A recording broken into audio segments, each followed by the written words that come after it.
Applicant AW3609IP, please tell me about yourself. Good day to all the employers in Hong Kong. My name is Isa Patis, 36 years old, from Huayan, Kabasalan, Zamboanga, Sibugay. I am high school graduate. I am single but I have lived-in partner. I have 3 children, ages 17, 12, and 6 years old. We have 4 siblings. I am the second. My father's name is Salvador Patis and my mother's name is Josephine Patis. My religion is Roman Catholic. I have work experience here in the Philippines for 4 years and 2 months. I do household chores like cleaning the house, ironing clothes, washing clothes, cooking, and taking care of their children. Why do you intend to work in Hong Kong?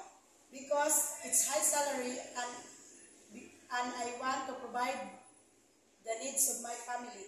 How was your relationship to your previous employer? They treat me like their own family. What are the duties and responsibilities as a domestic worker? My duties and responsibilities are washing clothes, cooking, ironing clothes, do the dishes, cooking, and taking care of their children.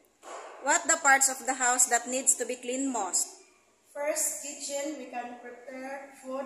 Second, bathroom to avoid spread the germs. What are the appliances that you can operate? Rice cooker, washing machine, heater, and electric burner. Can you cook Chinese food? No, ma'am, but I'm willing to learn. Okay. So what is the first thing to do before you prepare your employer food?